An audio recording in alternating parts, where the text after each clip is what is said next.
Hello, everyone. Welcome to yet another very informative session with Indoindians.com. I am Poonam Sagar, and today I'm very honored to have with me Brahma Kumari Gopi Patel ji. Hello, Gopi ji. How are you? Very well, thank you. Thank you for inviting me. Thank you. It's been a pleasure, and we are very interested in talking to you and learning from you.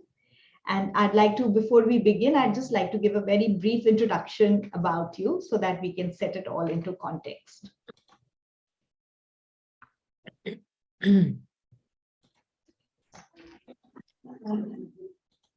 So Gopi ji is a spiritual educator and senior Raja Yoga teacher with the Brahma Kumaris, specially mentored by Dadi Janki, the former 104-year-old administrative head of the Brahma Kumaris. A profound meditation experience at 8 years old set the foundation of clear thinking and a spiritual perspective that has brought creativity, quality, and newness to everything that she is involved in today. Her foundational work has been in the inner leadership development of young adults globally. She has spoken at various seminars at the Commonwealth Youth Forum, youth festivals, the World Youth Congress, UN World Conference, and many, many other places. And she has reached thousands of young adults between the ages of 16 and 35 across 49 countries. Welcome, Gopi ji. Gopi ji, when you speak about inner leadership, this is something of great interest, not only to me, but to most people, because without being in charge of your own life, without driving your own life with your specific goals, it would be a difficult thing to do. So I invite you to share a little bit about how come you had a spiritual experience at 8 years old. Means at 8 years old, we don't even know the meaning of meditation or spirituality. How did that come about? Well, my parents were on a trip to Mount Abu at the Brahma Kumari's main headquarters there in Mount Abu. And my father took all of us kids and put them in one of the daddy's rooms, one of the elder sisters, we call them the daddies, very senior yogis. And he said basically to them, teach them how to meditate. And I remember thinking as an 8-year-old, what are they going to teach me how to meditate? And it so turned out that when they started to guide us in very simple language, what I understood was that in order to be a yogi, you have to learn to do two things. One, you have to learn to give your mind love. And second, you have to learn to give your mind law, the balance of love and law. And then they gave us a little practice to do. So I went away to the meditation room there, and I just started practicing what they told me. And I think because as a young child, your intellect isn't fully developed, you don't know a lot, that actually works for you. So there's still a lot of purity in the intellect. You can transcend the trappings of intellectualization of the world. And so I think as I followed that method, I just had an incredible transcendental experience. I was in another world. I had an experience of light, bliss. It felt like 2 minutes, but I was sitting still for 45 minutes. And that experience fundamentally changed my positioning in life. I started to understand what it means to live from the inside out rather than from the outside in. And that's where the journey began. You want to rest, sister? You want to rest? Wow, that's amazing. It's amazing to know that at that young age, and you followed it, and with those love and law, you had such an incredible insight in how to move forward. I think that's served me very well over the years, because I find a lot of young adults are really seeking to find themselves and to find their path in a world that appears to be getting more chaotic. And so I think when you can introduce a young person, a child, to meditation, they're more easily able to experience. They're more easily able to experience their inner selves than if they're adults, because adults often have to. I'm sorry, I think we just lost your audio. Can you hear me now? Yes. Okay, clear. So adults often have to break down a lot of stereotypes, a lot of insecurities, a lot of concepts, to reach that place of a purity of intellect that allows you to become simple and just go beyond. Yeah, I think what you just said about children being more purity, and they have, less things, less baggage, let's put it that way. They have less baggage to carry with them. So they are easily able to get to a higher frequency of thinking. You know what, and Gopiji, you are teaching all of us about inner leadership. What does inner leadership mean from your point of view? I think this word leadership has so many variations to it. But for me, it simply means to become a master of your inner world, where you are in charge of how you think, how you feel, what you decide, and where you go. You're not a slave to circumstances. You're not a slave to the opinion of society. You're not a slave out of dependency because others are doing it, so you have to do it. But you're very, very much conscientious in each step of your journey, and also well informed. And this is where I always say that, a good leader needs to cultivate three things, because each one of us come with our own resource of riches. We have our own unique qualities and specialities, our unique potential part to play in this world. And yet for some people it gets unlocked, and for some people it doesn't get unlocked. And the reason for that is that these three particular qualities are not developed enough. And so the first, which is very important for a good leader, is detachment. You need to cultivate an attitude of becoming more a detached observer, because, many times in life, so many misunderstandings happen in relationships because people project their reactions, they project their beliefs, they project their thinking. And when you actually take the position of a detached observer, through your observation, you start to understand what is really going on. And that's what a leader needs to be able to make good decisions. You need to understand what is really going on below the surface, and not just end up reacting or trying to play chess with what's happening at the surface level. So detachment is something that gets, a bad rap. People, I don't want to be detached. Well, it's not about disconnecting yourself. It's about creating a healthy space between you and what's happening around you. And that's something we're not very good at, because we don't give ourselves time to create that space. And that's really important. And meditation cultivates an attitude of detachment, where you find your place inside as you handle what is outside. And then you're in a much better place to respond to things rather than react to things. So that's the first thing. The second thing is a good leader has to be able to make decisions fast. And, I often find in my spiritual journey, it's not about being perfect, but it's about circulation. You need to move. And you can keep thinking about something till the cows come home, but until you make a decision, energy doesn't move. So I find that people stall making decisions because they hope the matter will resolve itself. They don't want to face something, brush something under the carpet. But when you actually have a clear intellect and you have a set of principles that you follow, decision-making is very fast. Now, generally, if you ask a layperson on the street, what are the principles you live your life with?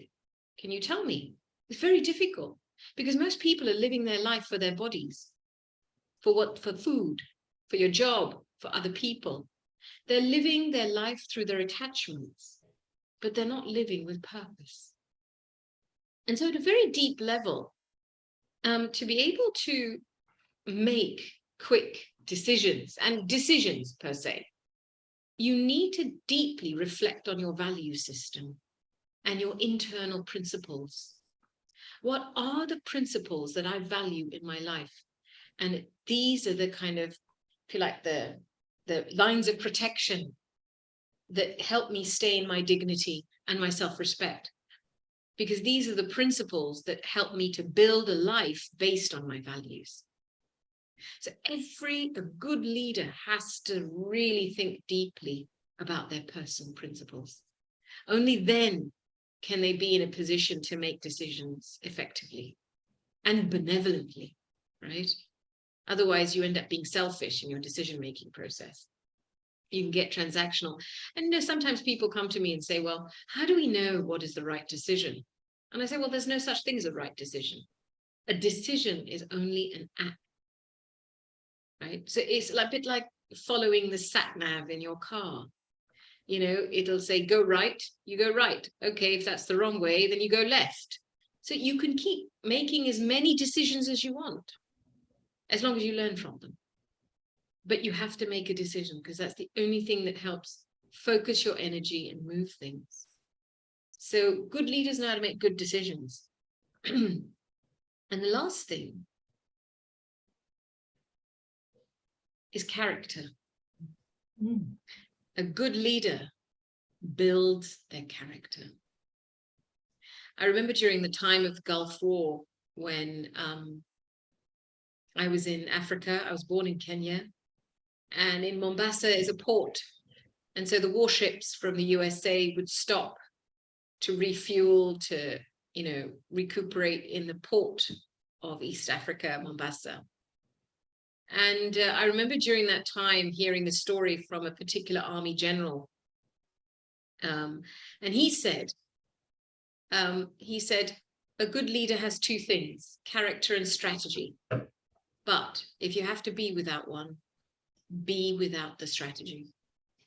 Because at the end of the day, it's the light of your character that people follow. It's your character that illuminates a path forward. And I think this kind of accountability to yourself keeps you honest and truthful, and it keeps the ego at bay. Because if you don't keep yourself accountable to a higher character, then it's so easy for ego to use the name of service and get its job done. The ego is a wonderful mechanism. It compensates for emptiness. And it's a showy picture. It's loud. It'll make you think a lot. It'll take you into opinionation. And it just finishes your patience. It finishes your humility. It finishes your ability to give respect. So I really feel a good leader and starting to lead yourself from the inside out means to cultivate much more detachment, to decide on your principles and start building your life around your principles. And thirdly, to start developing your character. Gopiji, these are, this is a really deep sharing, what you have shared with us. And this is not taught in school, nor is it taught in our day-to-day life. And how do we cultivate it? How do we find this? How do we get to being a leader within? Well, I think it's maybe terminology stops this process, but I think what I'm seeing now in the world is there's a huge wave of people searching for spirituality, which is essentially looking inside and trying to make sense of your world inside. Now, there's one level of spirituality that just kind of offers up energies, you know, so you do this and you change the energy, and you do that and you change the energy, and you light a candle and you change the energy, you know, you put a Hopi stick in your ear and you change the energy, or you wave a magic wand with some herbs and you change the energy. That's a very base level. But the highest level of spirituality is to educate yourselves with spiritual knowledge. And that for me was a big appeal in the Raja Yoga meditation that was taught by the Brahma Kumaris, that it was knowledge-based and it was practice-based. And that meant I could develop myself as I wanted, how I wanted. And I could make sense of what was happening inside me and what was happening outside me. Because clarity of intellect is essential for change. You cannot change with blind faith, or you cannot, you know, when you have clarity of intellect, there's no need for hope because you know. And the one that knows always succeeds, because that clarity of intellect brings victory, because you can see. So you don't get upset, you don't get shaken, you operate from a place of stability. So when I started Raja Yoga meditation, I was introduced to 4 pillars. And those 4 pillars were spiritual study, daily, regular spiritual study. And, you know, I love being a student. I love learning. I never identify myself with the teacher, but I just love learning. And there's a huge bank of knowledge that I was exposed to, that I was just fascinated with. You know, I was hearing discourses on every possible virtue you can imagine: tolerance, humility, respect, and such clear guidance that I've never heard anywhere else before. And then the knowledge of the soul, which really deeply touched me, that it started to give me a roadmap of, well, how do I think inside? Where do my thoughts come from? Where do these thoughts come from? Where did these thoughts come from? What's happening, and how do I bring change inside? So as I started to study, I started to develop a clearer sense of myself and what's going on inside me, and then what's going on outside me, and that relationship. And over the years, that was the first pillar. Means we do 4 pillars simultaneously. Parallel to that was meditation, the actual practice of yoga, connecting with yourself inside as the soul, connecting with the higher divine, the supreme, and drawing power. Because it's through the practice of meditation that you empower your conscience. You empower yourself with your own qualities and God's qualities. And then thirdly was the subject, the pillar of dharma. That's the whole subject of elevating my character. That if I am studying these principles, I am having yoga, what am I doing in my life that is aligned? Is my karma aligned with my dharma? That's what produces dharna. And that's what the third subject was. The alignment of your principles with your karma, your dharma with your karma. And then the 4th pillar is service. So sharing this knowledge, because that's the highest form of service. You know, you can always bring a man something to eat, but if you teach him how to cook for himself, he'll be able to feed himself for a lifetime. And that's what spiritual knowledge does, is it helps souls to understand themselves and find themselves. And that's perhaps the greatest gift you can give. So these were the 4 pillars that I was exposed to that have helped me to build a balanced life. Not just an intellectual, where spirituality is just conceptualized and intellectualized, but actually it's lived. Because there are so many people in the world, you know, that know that a soul exists, for example. Lots of people know about the soul. Very few believe that they are souls. And even fewer live as souls amongst souls. Yeah, I think that is such a beautiful thing to share. You know, I see that there is a lot of respect given to yourself. There's a lot of respect and kindness that we have towards ourselves and to understand ourselves such that we can be the same to the outside world. So Gopiji, may I ask you to share a self-care practice that has helped you to, be more caring and more kind to the world around you?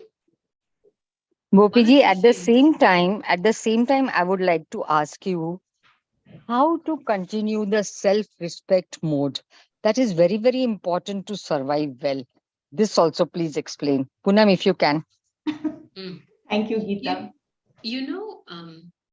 A big part of our self-esteem is based on two things: the state of our mind and also our karma. If you have lived a life and you're doing things that are going against your conscience, your self-esteem will suffer. Period. Okay, so that's a very basic step. You got to clean up your actions, because the moment you clean up your actions, your mind stabilizes. Because when you do something wrong, the conscience bites, and when the conscience bites the mind,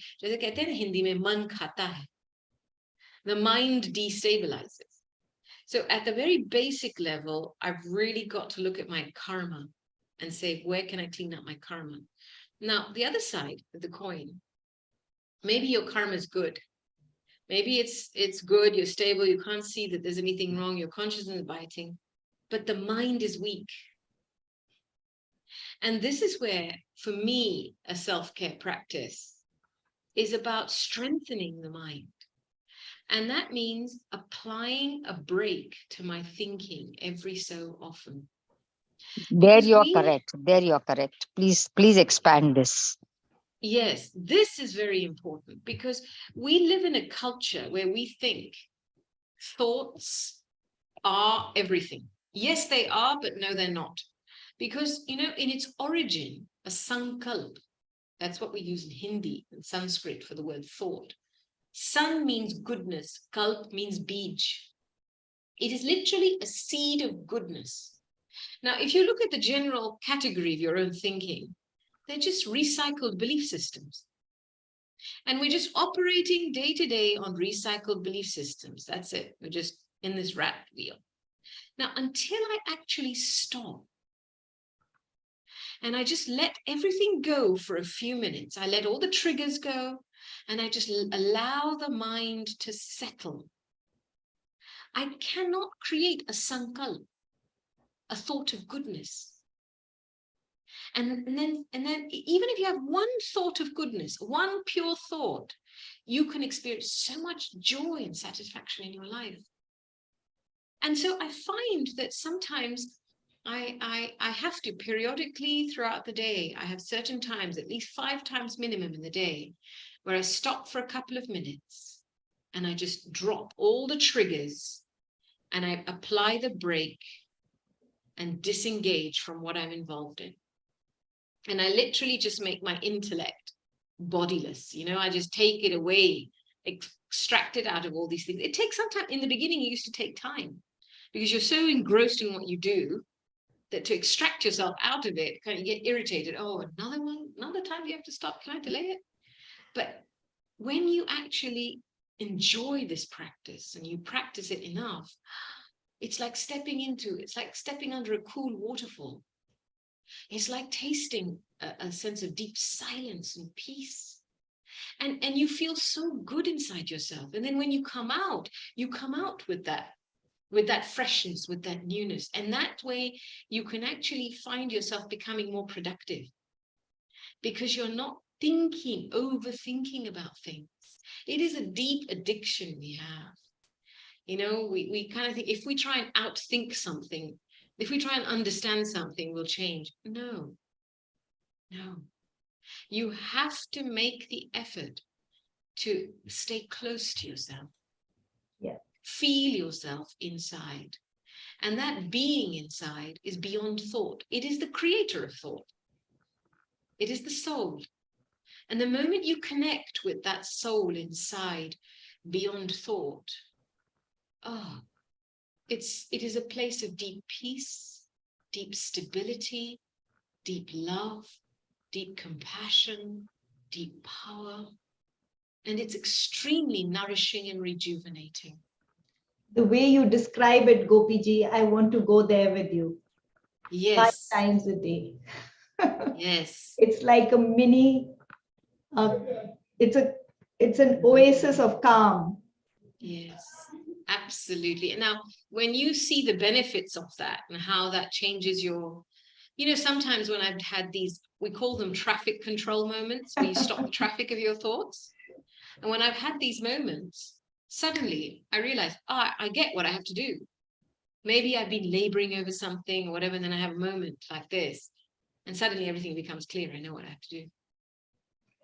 So self-esteem at its core is built on these self-care practices of looking after your mind and looking after your karma.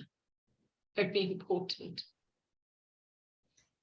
So perfectly explained. Very nice. Thank you, Poonam. Welcome, Geeta. Gopiji, I also wanted to check with you about a positive mindset. You talked about being detached. So when we are detached, we are obviously a little more emotionally intelligent because it gives us time to process and it helps us to respond in a better way.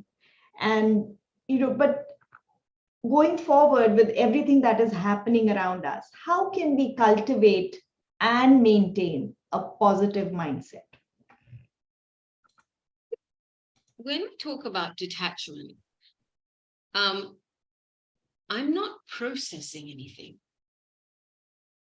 I'm just being and watching. I'm observing. And what needs to become obvious becomes obvious. That's why in my life, I never force myself to make decisions, because the decision becomes obvious if I watch it long enough. If I observe things long enough, it becomes obvious what to do. So it's about really saving your mental and intellectual energy by remaining in your peace, becoming a peaceful observer. Because when you're sitting in your peace, you're very naturally detached. You can be amongst everything, but peacefully. And that's what helps you to understand the dynamics of what's going on. Just watch it. You just watch it and you get what's happening. Now, positivity. Often we make the connection with positivity to motivation.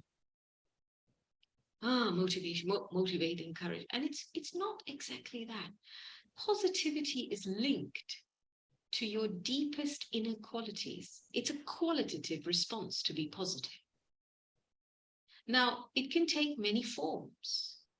Maybe being positive in one aspect would be to be patient with somebody.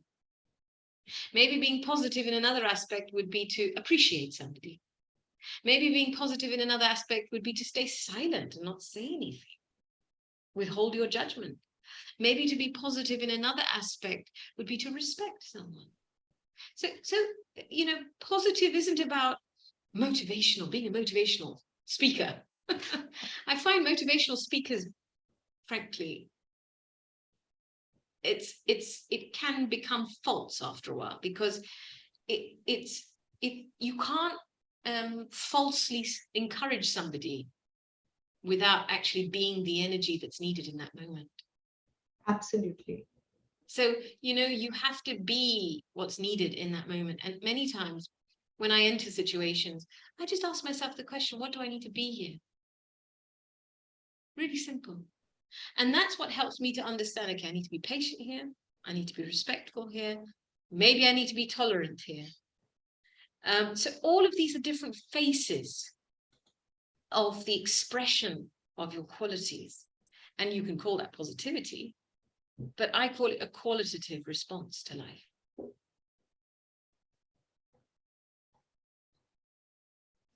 So, Gopiji, last question for you before we open this up to our guests that are here. Gopiji, how is inner leadership? What is the one main difference between inner leadership and the usual understanding and definition of leadership?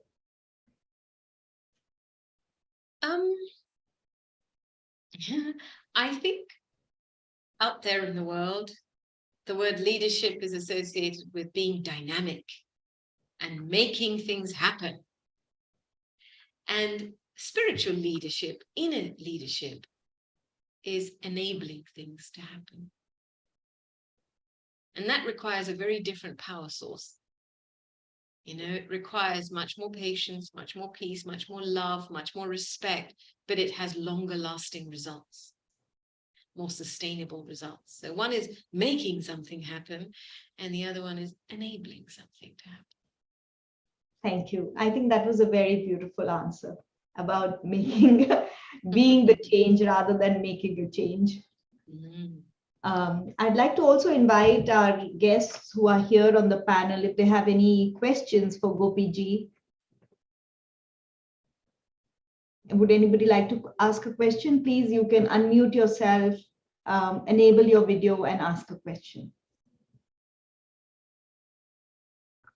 Okay, I don't think anybody has a question. Geeta, you finished with your questions? I would go on and on. It's very, very interesting. Frankly speaking, yes, what she said, every word is very, very meaningful.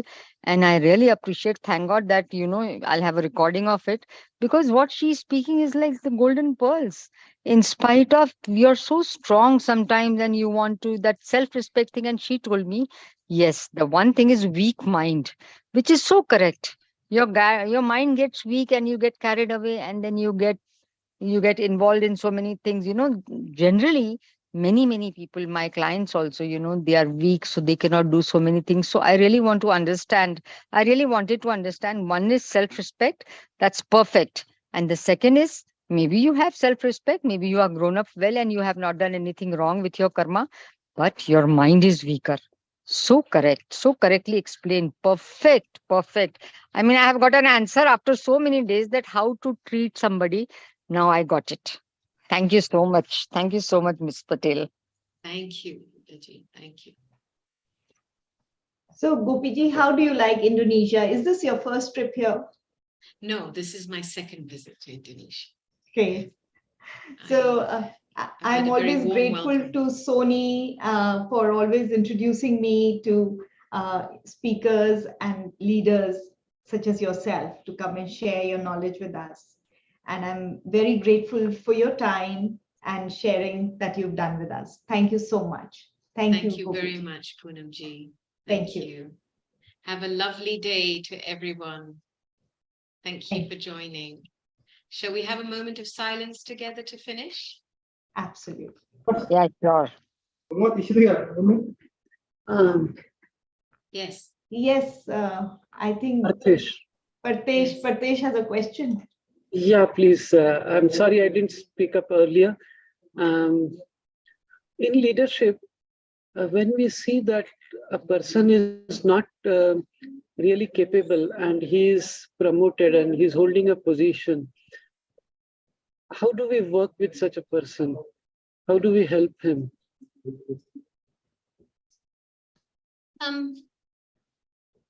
Well, I think you have to fill the gap sometimes. It's almost like everybody who comes to a certain position has something lacking in their capability. But, there are often two things I look at. One is willingness and the other is capability. If they're willing, but not capable, they're helpable, because you can help somebody develop capacity. You can say, okay, this is how it's done. Can I help you with something? At least they're willing. But where somebody is capable but not willing, that's a problem. Because they can do things, but they don't want to. They're just not willing. When you've got unwillingness and incapacity, then you've got a serious problem. But if you've got somebody who's willing but just not capable, then you have to just go that extra mile to offer help and fill the gap until they can do it themselves, because ultimately they're in that position and they have to learn that capacity. So it's about how compassionately we offer our help. Sometimes they may be open to receiving it, sometimes not.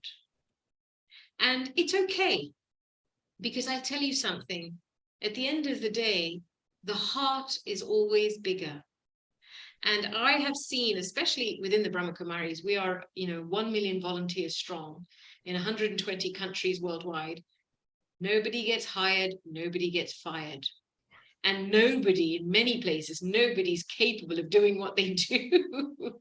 Yeah. And so, you have to work with what you have. And that means you have to stretch your reserves of patience, of tolerance, of respect, to bring somebody to a place where they're ready to accept it. It's a real exercise in making your heart big. But if you're willing to go that extra mile for someone, I think you will have made a friend for life. And that's important. I think that was a very beautiful answer. Partesh, I hope your question was answered. Yeah, actually, yes. The only difference is that in the spiritual world, we are far more compassionate, and we are very willing to help, and we feel for everybody. When it comes to the corporate world, it's a very brutal word out there, and the patience in the Yes. organizations is very low. And then as a leader, I'm being pushed to make a very harsh call, and then so show the door to somebody which I don't want to do, which I don't like to do. Yeah, So and it's I a think very there's so many hard-hearing things. Yeah, situation. no, I understand. And there's so many things you have to weigh up, because you also have to see if this person is in a position where perhaps their decisions or their lack of capacity is affecting many people, then you have to take a call. But if it doesn't have so much of an impact, and there's space and margin, and they're willing to develop themselves, then you can take a risk, and go that extra mile. But it again depends on your what risks you're willing to take, and how strong your heart is. Because at the end of the day, when all our plans fail, it's our heart that wins the game, always.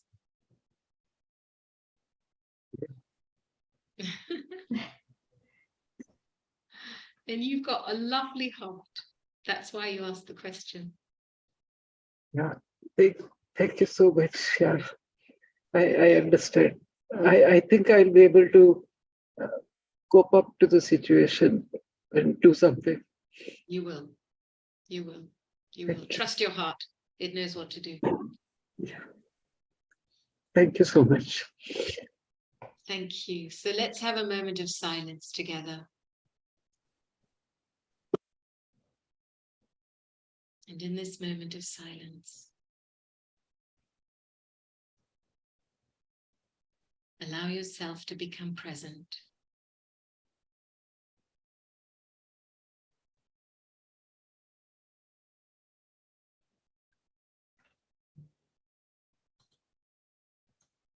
And just take a step inside.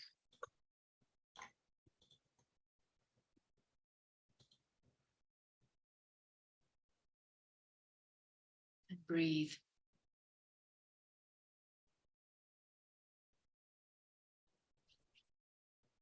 And feel the energy of your heart.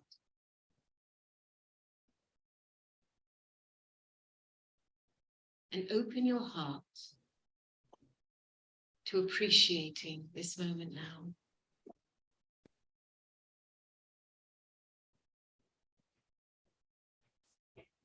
All of us together,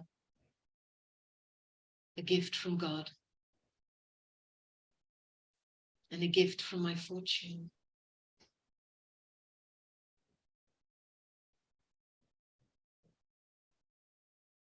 And these connections are eternal. Our appreciation and goodness inside supports each other at a subtle level, wherever we are. Goodness draws goodness.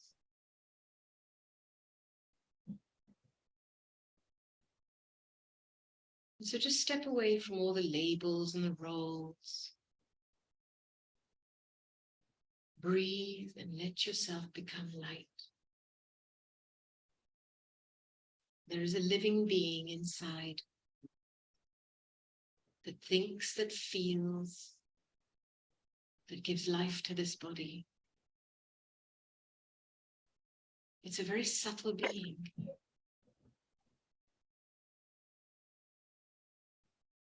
And for a few moments, just visualize yourself concentrating all your inner energy into a point of light behind the eyes.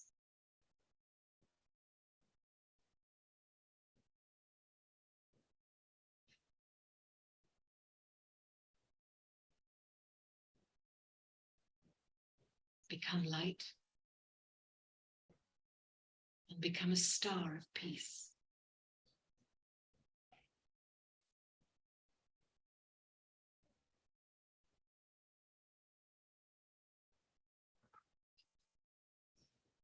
Om Shanti, Shanti, Shanti. Om I am Shanti, peace.